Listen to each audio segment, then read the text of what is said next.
You want to learn how to use power tools, but you are a total beginner and you don't even know where to start? Well, you're in the right place. Hey guys, I'm Ashley French. I am a DIYer and I help total beginners renovate and DIY their homes. This video is going to be part of a series where I teach you how to use power tools. I am teaching from the very beginner kindergarten level, so this is going to be easy to follow. And when you're done watching this, you're going to feel confident being able to use power tools. So let's get started.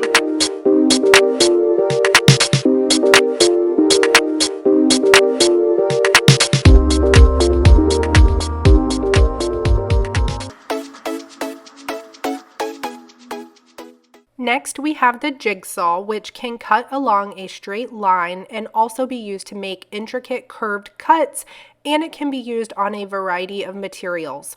Most models are variable speed, meaning that the speed of the reciprocating action depends on how much pressure is placed on the trigger.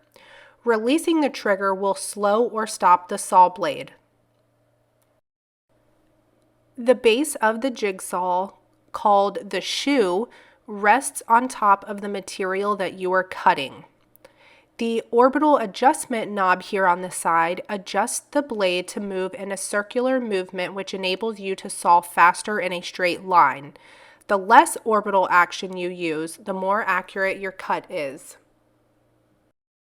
This lever on top releases the blade if you need to switch them out.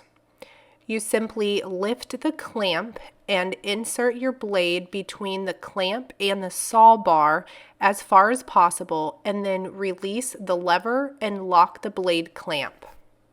I wanted to also show you this battery-powered jigsaw in another brand. It operates the same way, but it has this black lever above the shoe, which allows you to adjust the shoe to a 45-degree angle, right or left, to make a beveled cut.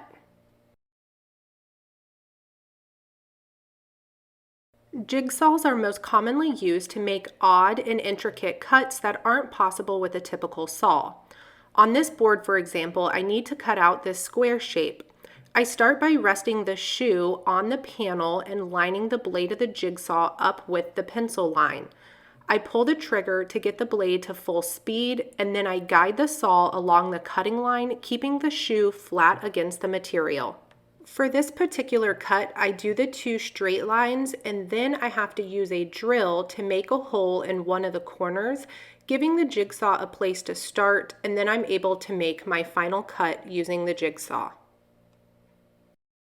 Something that makes the jigsaw unique to other saws is its ability to make a curved cut, as you can see me doing here.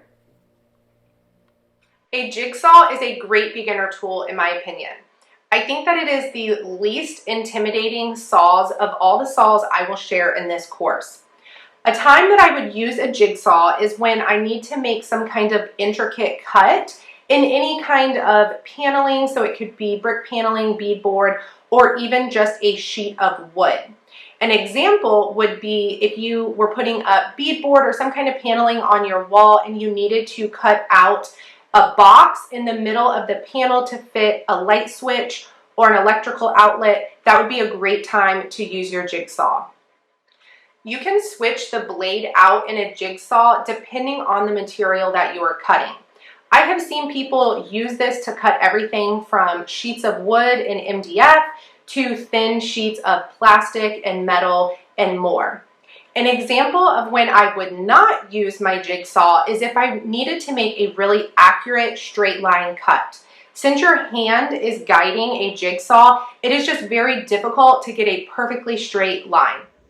All right, guys, if you have additional questions, leave those in the comments below. I will be answering all of your questions and helping you guys in any way that I can. If you found this video helpful, be sure to head to my page because I have created a bunch of videos just like this on a variety of power tools, because this is part of my series of Power Tool Basics 101. Hope you guys subscribe, and I will see you guys soon.